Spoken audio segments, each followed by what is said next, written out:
The alarm clock echoes through the black bedroom at 5:45 a.m., although Randy has been awake for an hour now. This is his favorite day of the year, perhaps the only day he really even likes, and now it is here once again. He has been sitting on the edge of his bed after a rocky night of sleep, too excited to lay down any longer and too excited to get up and start the day. By 5:47, Randy finally decides to take the leap and get ready for school. What should he wear today? Breakfast is boring and better suited for more normal days. There is no time to stop and eat on a morning as grandiose as this, he decides. Arriving at his high school, there is an extremely large banner adorning the front gate that reads, "Happy Halloween, Matadors." The only day that means anything at all, the day after October 30th and before November 1st. Perfect weather with a divine scent in the air of cool breeze and pumpkins. That's the only way to describe it. The atmosphere is comforting yet gray and gloomy, just the way Randy loves it. "Nice costume, weirdo! You didn't even need to dress up. You already look like a monster every day." That's Darnell, mocking him from across the corridor. Yet Randy couldn't care less. "You have our attention now. Go ahead and blow something for us." Darnell's jockey, Matt, joins in the fun. Randy is admittedly dressed rather peculiarly, even for Halloween. He is wearing his infamous clown costume, complete with mask, outfit, gloves, and all, the same as he wears every year, making him easily and instantly recognizable. Many of the students on campus and even a few teachers are secretly repulsed by his outfit, but knowing how much Halloween means to him, they try to let their feelings slide. Darnell leads the charge toward Randy with Matt closely in tow, walking up to squeeze and pull the clown's mask's large red nose. Both boys howl with laughter, unnecessarily loud. "You freak me out, you know that?" says Matt with a finger pointed directly into Randy's face. Randy only stares through the gaunt, sunken eye holes of his mask. It isn't that he won't speak, and definitely not that he can't, but he only responds to people when there's something to gain from the interaction. And now certainly isn't one of those times. What sort of retort could he conjure that would even make sense? Footsteps approach rapidly from behind, and the booming voice of Aaron follows. "Dude, you totally have to scare my girlfriend. She is terrified of clowns. Come on, she'll love it. That's her over there." He points to a girl standing alone by a tree, busily preparing her supplies for the day ahead. The school day, that is. Randy does not exactly wish to scare anyone. Halloween is a fun holiday meant for excitement and thrills. Erin did say she will love being scared. What if that is her idea of a good time? The girl is shuffling through papers and frantically organizing her bag before the bell rings. Sure, she looks like she could use a bit of fun this morning. Erin begins to cackle maniacally in anticipation as Randy turns and marches slowly towards this girl. She is entirely entrenched in her thoughts and not even remotely aware of Randy's existence until she looks up to see his tattered and worn-out costume approaching her position, immediately beginning to tremble. There is not another student within 20 feet in any direction. Nobody could mistake who Randy is walking towards. He trudges onward with his signature gait. The girl finally zips her backpack and slings it over one shoulder in order to escape that much more quickly. Of course, it is Halloween, she thinks. There will be plenty of scary costumes around all day. But why a clown? Randy gains ground as she frequently turns to look back at him, and speed up to a near jogging pace. This does not look like fun, he thinks. This girl would appear to be actually fearful, not enjoying the chase. He decides to take a shortcut and cut her off to end this game and reveal that it was her boyfriend, Aaron, that instigated the prank. He waits in the clearing by the corner she will very shortly walk around, which she then does and runs straight into Randy's chest with her head turned, most likely scanning the area for renegade clowns. She stumbles backwards, trembling and speechless. "Rebecca! Sorry I missed you in our normal spot this morning. I was running late." Her name is Rebecca, this girl who is mortified by clowns and staring intently into the mask. This is all for fun, so please don't be afraid, he wishes to tell her. Instead, the newly arrived friend takes charge of the conversation before anyone else has a chance to speak. "Ooh, why would you dress like that?" the friend asks Randy before turning to Rebecca again. "Rebecca, is he bothering you? Does Aaron know?" No. We just bumped into each other coming around the corner, that's all." Rebecca replies, not taking her eyes off the mask. "Thanks though, Trish." Trish, friend of Rebecca. Yes, Aaron does know, but all I wanted to do was spread some of the joy this great holiday has to offer. Randy screams internally, yet remains stoic in front of the girls with the light of his eyes hidden in black shadows and staring at Trish now. Well, I know my Rebecca, and she sure is afraid of clowns, so you better leave her alone. Get a life." Trish pokes Randy in the chest several times. He opens his mouth behind the painted red latex of the clown's lips, although not even the faintest of sounds escapes. Their English teacher, Mr. Perkins, opens the classroom door nearest to them to allow students inside for the class period.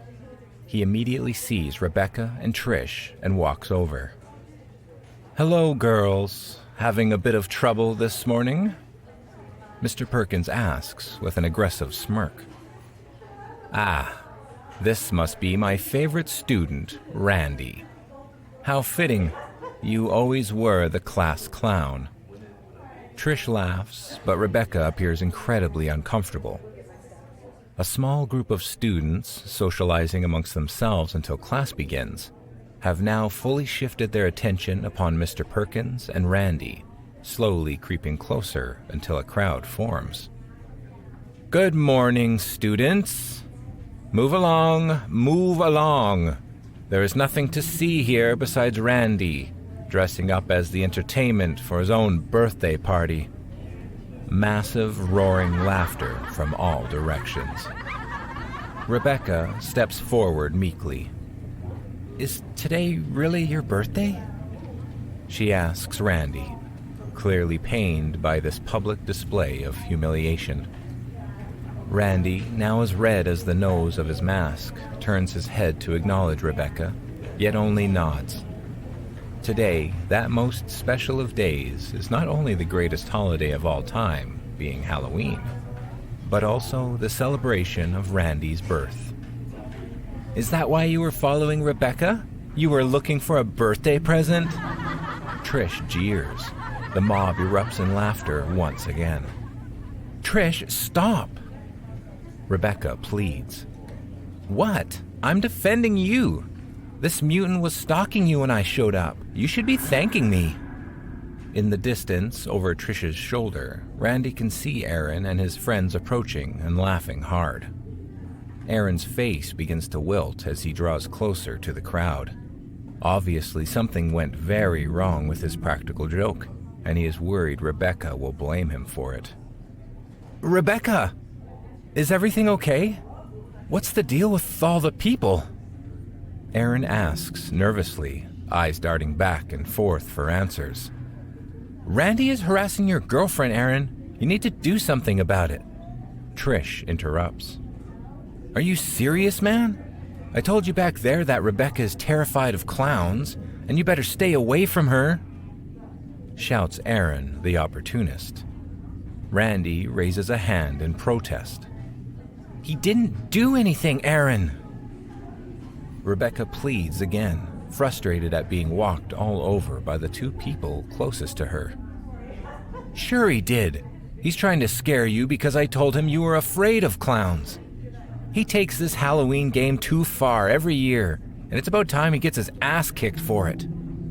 Aaron threatens, shoving Randy with one hand. "No, it's fine, really." "All right, children. This has been entertaining, but now we must get to class." Mr. Perkins, he who stoked the fire merely to observe the flames, now decides to step in once the blaze is nearly out of control. Prick. The bell rings and all the little worker ants snap into motion, doing exactly as they're told. Students scattering in all directions, creating a scene of chaos and confusion. Yet one figure remains still. Randy, the massive stone splitting the rushing river, stares forward, unnervingly focused on his social assailants. There is a singular rule to Halloween, that being one should have fun, but never ruin Halloween for anyone else. Happy birthday, Randy. The rest of the school day went by in a blur. Perhaps all the good jokes had already been taken by that point. But no matter. There was too much work to be done at home for the festivities ahead. Fill the candy dish, finalize decorations, touch-ups on the costume. Without warning, the time reads 6:15, and like a rock star ready to take center stage, Randy exits through the front door and steps into his own personal spotlight. Walking down the cobblestone path toward the street feels like a preacher preparing to deliver a sermon. Each subsequent second that passes feels slower and slower until Randy is floating along the sidewalk in a dream-like trance. An entire year has passed since the last time anything in life was this good. And how hard is it to comprehend we are presently in this very moment once again? It is here. Halloween is no longer past nor future for the next few hours. What a marvelous time to be alive, right here and now. Trick-or-treaters move busily along both sides of the street, creating a sea of costumed figures to get lost in. There are the traditional movie killers, kids dressed up as superheroes and characters from their favorite cartoons, the trendy crowd dressed in whatever happens to be popular this year, and of course, the random group. A boy dressed as a camel passes Randy, prompting him to groan in disgust inside his clown mask. What purpose does a camel costume serve to the spirit of the holiday? The first house of the evening, strategically chosen after skipping several dark and unsightly homes, is the most heavily decorated location on the block every single year. The inhabitants routinely pass out full-size candy bars, and tonight doesn't disappoint. Aside from the hiccup to begin the morning, this Halloween is shaping up to be the best one since, well, at least last year, Randy thinks. A delicious chocolate and peanut butter candy bar is the first score of the night, which sounds so good that Randy removes it from his bag and places it into his pocket, to eat first after the festivities have ended. Onward to the next house. "Got anything for me?" Darnell asks from behind, hard to miss amongst the hordes of kids and their parents walking with them. Randy shakes his bag to signify that he is empty, never minding the candy bar in his pocket. "You don't really expect me to walk door to door and trick or treat? At our age?" Darnell cackles. "You're going to have to offer me something a little better than an empty sack." He snatches the bag from Randy's grasp and tosses it into someone's front yard. Raising his index finger to make Darnell think he has an idea, Randy reaches into his back pocket and pulls something out, yet keeps it cupped in his hand and hidden from view. His other hand, with the outstretched index finger, turns over to gesture for Darnell to come closer. "Really testing my patience today, I see." As long as you pay up, then I guess we're good. Darnell steps closer and reaches out to grab what he believes is candy from Randy's hand. Instead, he is surprised to find a practical joke buzzer that shocks him as his eyes shoot up to stare at Randy in full terror. The tall figure of Darnell rapidly and silently shrinks into a small, individually wrapped piece of candy on the ground. Nobody around notices. Randy picks it up to visually inspect the treat before eating it, unwinding both sides of the translucent plastic in preparation of devouring this candy. What a nice surprise! I thought we were going to have to go out and hunt for you tonight. Not that you're hard to pick out of a crowd. What is not surprising is Darnell's lackey, Matt, being within arm's reach at all times. Randy should have expected this. Matt extends his hand toward Randy, who has nothing on him to give except for the candy bar hidden in his pocket, and there is nothing Matt can do to take that away from him. To think of the absurdity, Matt demanding payment without even so much as uttering the magic words, trick or treat. What's that in your hand? Give it here before I smash your head into the sidewalk. Matt threatens, demanding Randy come closer. The mad laughter of the sycophant within compels Randy to step forward with a devilish grin overtaking his face. He hands the candy made of Darnell to Matt, who snatches it away from him with an attitude. Jesus, is this it, really? You're pathetic. I thought you based your entire life around trick-or-treating. Matt berates Randy while unwrapping his best friend, freshly made of confectionery, popping the candy into his mouth and repeatedly chomping down hard on it. Randy can almost hear the anguished screams coming from Darnell, the thought of which is absolutely delightful. Matt, apparently underwhelmed by the sacrificial offering of a single piece of candy, unexpectedly punches Randy in the face. He stumbles backward and attempts to hold his ground, yet ultimately falls to his knees. Matt offers his hand in assistance standing up, feigning kindness after taking a cheap shot. Randy takes full advantage of the opportunity to use the same technique again that neutralized Darnell, who is now dissolving in a pit of stomach acid. He grabs Matt's hand with the same trick buzzer and transforms him into a piece of white chocolate. Randy positively loathes white chocolate, so he feeds it to the first dog he sees, careful not to pet the dog with his hand buzzer. The dog unknowingly eats Matt, who had just eaten Darnell. The show must go on. The night is growing old early, and there is much trick-or-treating to accomplish yet. After several uneventful yet successful trips to front doors and buildings, a small stash of candy in his bag, Randy cannot wait to feast on his chocolate bar any longer. He sits on a random curb and scarfs it down in only a couple bites. Across the street, Trish and her boyfriend, Patrick, begin walking up to a house with no costumes on. Wanting to chase the thrill of vanquishing both Darnell and Matt, Randy saunters over to the sidewalk to meet Patrick and Trish before they head to the next location in tonight's journey. A large tree in an advantageous location mostly blocks the clown figure from view. Upon reaching the sidewalk and bumping into Randy, Trish lets out a small shriek. Yuck! See, Patrick? This is the creep I was telling you about. He was harassing Becca this morning at school. He thinks he's so funny in his goofy costume. You like picking on helpless girls?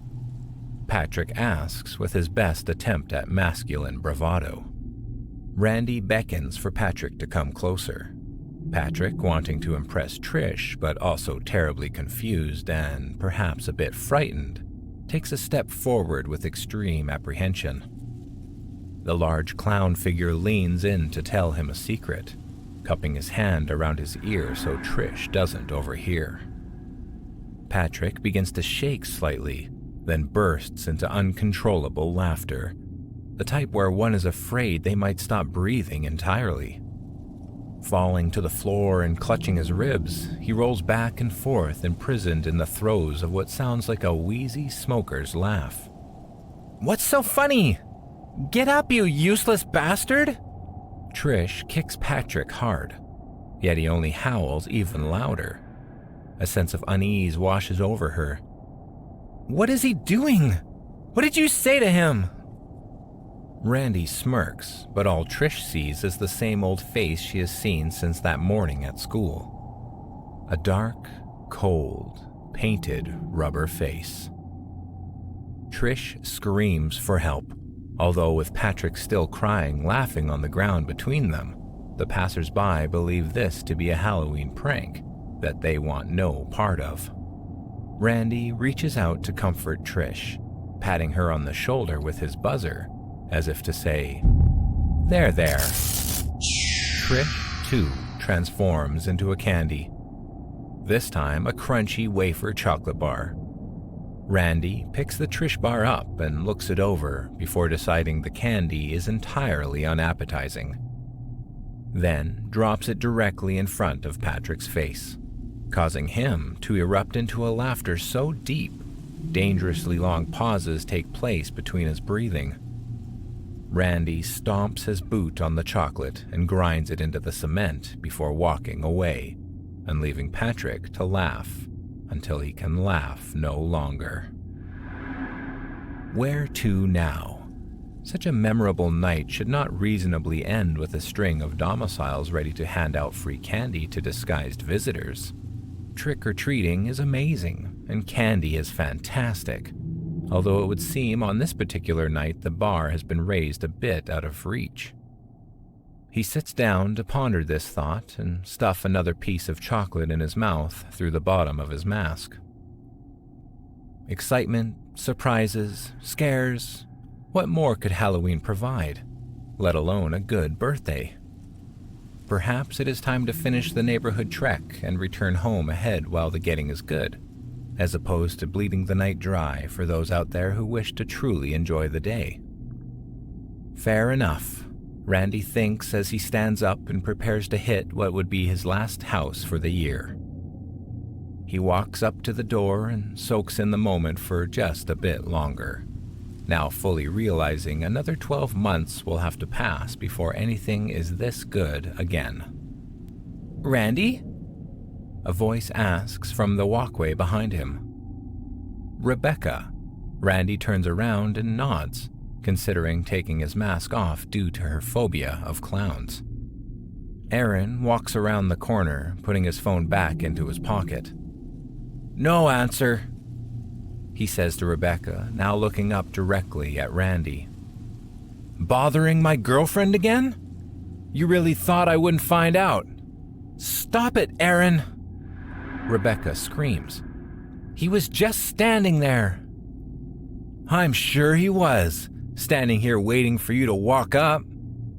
Aaron tries to hold his ground against Rebecca, who is not having any fun. "Whatever.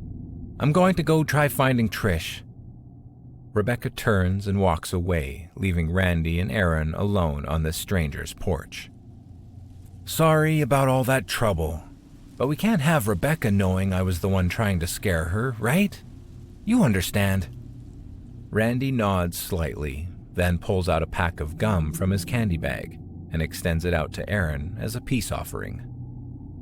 Aaron, wanting to get away from Randy as quickly as possible and help Rebecca find Trish, tries to grab a stick of gum, but meets resistance from the other side, and his fingers shocked in the process. Down to the ground goes Aaron, now a marshmallow candy and soft as can be. The thought of eating him makes Randy want to gag, so instead he finds a stick and pokes it through the marshmallow to roast it against a small propane heater on the porch. As it begins to brown, Randy picks up a rock and smushes Aaron into the red-hot vents. At long last, the final house to cap off this year's incredibly eventful birthday. He rings the doorbell and waits patiently for a response, holding his bag up to his chest in preparation. After a brief wait, the door opens, and it is none other than Mr. Perkins standing in the threshold. "Randy, what are you doing here? Don't you know there are plenty of small animals out there for you to torture?" Mr. Perkins lets out a small chuckle, obviously pleased with himself. "What's that smell?" Randy shrugs, still waiting for his candy so he may leave, as leaving a house without trick or treat is expressly forbidden. Mr. Perkins exits the house entirely to investigate. "Something is burning. You can't smell that?" Randy stands still while the tall and wiry teacher sniffs and looks around frantically. "Right here on my propane heater. Did you do this?" "Of course you did. It's always you, you little punk." Mr. Perkins steps toward Randy and shoves him. Randy stumbles, then corrects himself before turning to slowly walk back to the street. Perhaps the marshmallow was trick enough to satisfy the condition. Mr. Perkins comes tearing around the corner and pushes him again, this time sending the clown sliding down the driveway. The trick-or-treaters in the vicinity give in to their curiosity and rush closer to Mr. Perkins' house, creating quite the commotion on the sidewalks. Randy rises to continue walking out into the street, with his teacher screaming obscenities behind him. Families in the area are now spilling out onto their lawns to see why the block has suddenly grown so noisy, as the crowd in the street grows by the second, while more and more trick-or-treaters rush up to join. "Get your big ass up there and clean my heater!" Mr. Perkins grabs the shoulder of Randy's costume and attempts to drag him back up the driveway, although the size difference between them makes this difficult. In the ensuing struggle, Mr. Perkins loses his grip, and they both fall backward in opposite directions. Randy catches himself with his right hand, dropping his candy bag before ultimately landing on the buzzer and breaking it into pieces on the asphalt. Mr. Perkins is up on his feet first. He grabs the worn-out old pillowcase candy bag and reaches into it, helping himself to a few pieces. "Everything around you is awful, Randy. Even your candy. How old is this?" he asks, with stale chocolate lining his teeth and disgusting everyone around. "No matter. As long as you don't get to eat any. You would probably just use it to ruin people's belongings anyway." The teacher obnoxiously stuffs several more pieces into his mouth, unknowingly munching on Alex, Cody, Marilyn, and John simultaneously. Randy stands up as Mr. Perkins begins throwing handfuls of candy into the crowd, pleasing kids and adults alike. Where they were unsure of the situation before, they now gleefully chew and swallow Randy's classmates in the form of chocolate, taffy, and gummy candies. How ironic. The crowd delighting in Randy's public embarrassment doesn't know the candy they are fervently ingesting is made of the students who mocked him this very morning in front of Mr. Perkins' classroom. The pillowcase is now entirely devoid of candy, which the teacher makes sure of by turning it upside down and shaking it. All that falls out is a small bike horn. How cute. You really take this seriously, don't you? Mr. Perkins picks it up and looks inside it with one eye, honking it multiple times before turning into a pile of sour worms in the street. The crowd falls into a shocked silence upon seeing the transformation. Randy's favorite candy, at last. He removes his clown mask and shoves half the pile into his mouth at one time. The bystanders begin to scream as the evidence becomes clear and they realize what sort of candy they have been eating. Some frantically spit the candy out of their mouths. Some gag. Some immediately run around chaotically, but they all freak out nonetheless. Randy is lost in his own world, enjoying sour Perkins worms, with juice running down his chin. One figure pushes through the crowd to get a better look, revealing herself to be Rebecca. She stands alone in the center of the street with her classmate, surveying the people running around in a state of utter terror. Upon seeing Randy sitting down eating their teacher, she lets out a long sigh of relief. Well, at least he isn't a clown anymore.